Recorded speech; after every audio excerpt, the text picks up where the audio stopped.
You guys decided that you wanted to see me buy the Lightspeed bundle packs on the Chasing New Content account. If you guys are wondering, that is the account that this series is about, and that it was the Hyperdrive bundle account I started a few months back. Now, the results was very hard on the you must buy this. You guys thought I needed to buy these packs, so that's what I did. Now, the basis of today's video is actually going to be identifying a good and strong offensive and defensive split for accounts that have bought these bundles and that are the majority of the relics. So I had 3 relics, guys, before I bought these bundles, and now I have like 36 or 37. It's absolutely crazy. But before we get into that, guys, I did finally relic and Omicron my Savage, so hooray, we finally did something good on the account. I'm also about to hit relic 5th brother, which means I'm very near to finally being able to do that Grand Inquisitor event, which, hey, I'm in a new guild now, and that guild does do the Reaver mission. Alright guys, so we're now into the live recorded part of the video, where I'm really going to be showing you what teams I'm going to be setting, a little bit of characters who I'm going to be gearing up for these teams, and I'm going to explain why each team is here. So guys, the first team is a flex team. It is me Bosk with Mandalorian and Boba Fett. Mandalorian is currently in the calendar this month, so if you don't already have him, you're going to have him. Now, why this team? Well guys, we're being given Bosk for free, and I've modded him. He is 269, which is fine, and then Mandalorian goes in that team. It needs to be gear 8 at minimum, really, and then Boba Fett is just a filler. Eventually, we replace Boba with Grief, and Mando and Grief are easy, accessible, 3-star viable characters, so that is going to be our first team we're working on. Offense or defense. It's not the best defensive team, but if your opponent doesn't have troopers, or if you're very low in the Grand Arena brackets, like for example, I'm in Carbonite, it will hold, guys. Now, the next team is a defensive team. It is Dash, L3, and Young Lando. This is a team that's going to throw people off, guys. Just make sure Dash is very fast, has good offense or crit damage. Young Lando, make sure he has high offense. And then L3, make sure high health.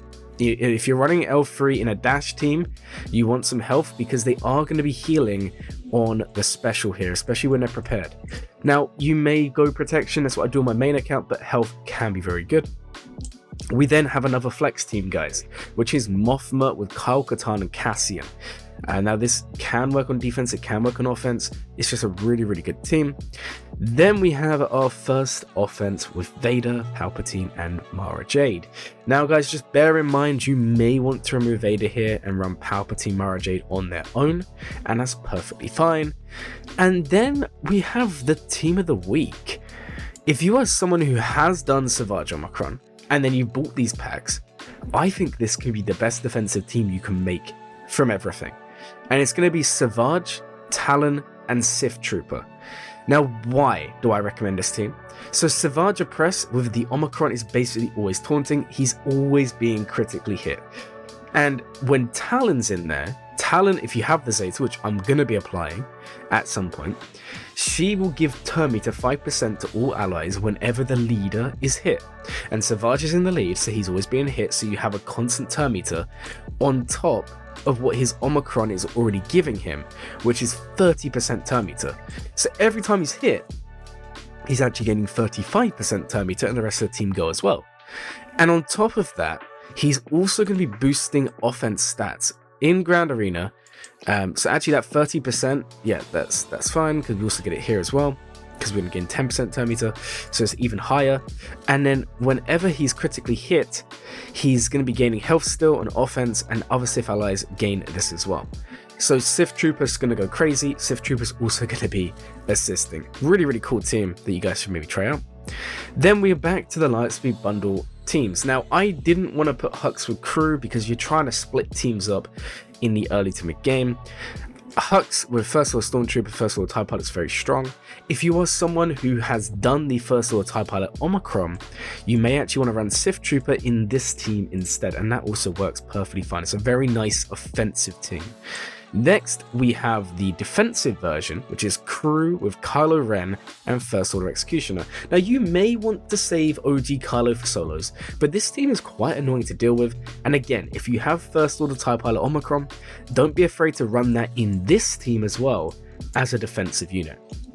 Now, the next team is a work in progress, guys, but it is one I'm aiming to have up and running to about gear 9 or 10 within the next couple of weeks, and that is our JTR with BB-8 and R2.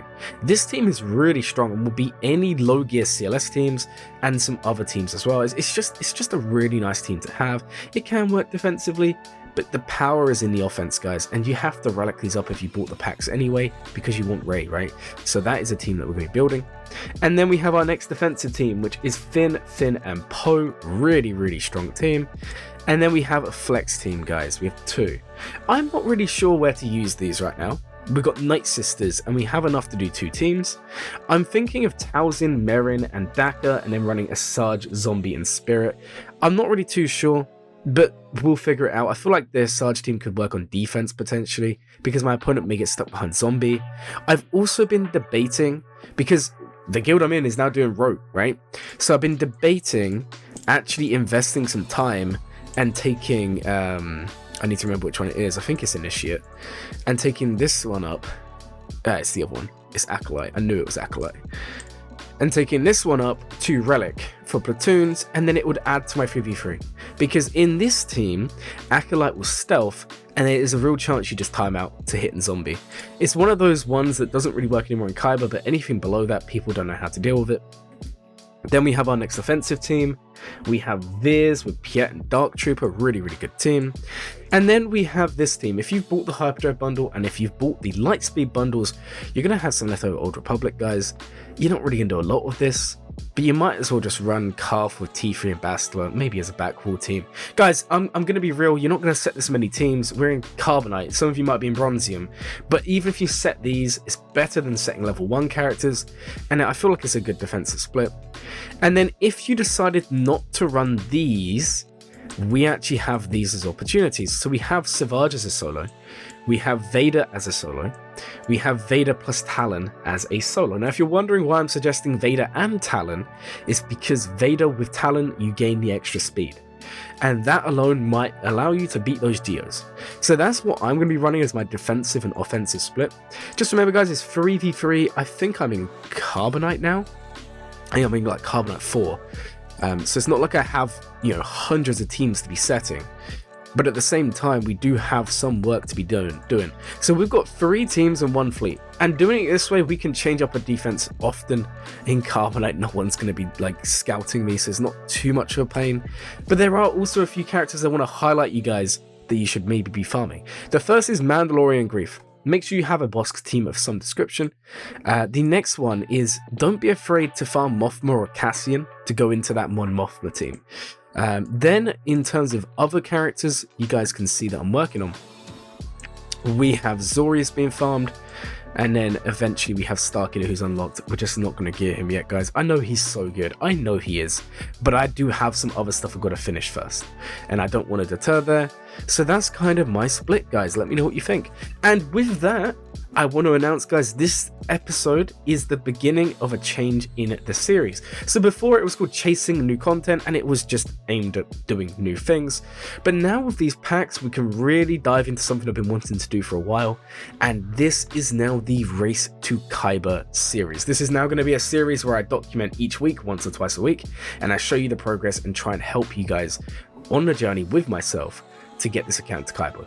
Because at 2.3 million GP with decent mods, because we're farming mods 5 times a week, we're doing 5 refreshes a day, even not 5 times a week. You guys know what I mean. So 5 mod refreshes a day. And on top of that, we have Starkiller now. We're going to have Rey in like 2 or 3 months. We're going to have GI in a couple of months. We're going to have SLKR in like a few months after that. So this account could very easily climb up the ranks. So that is going to be the series, guys. It's now going to be a Race to Kyber, which means this account is going full Grand Arena mode, and I'll be giving you guys some tips, tricks, and all those neat things. If you guys enjoyed the video, please like, comment, and subscribe. It does help the channel a bunch. And as always, guys,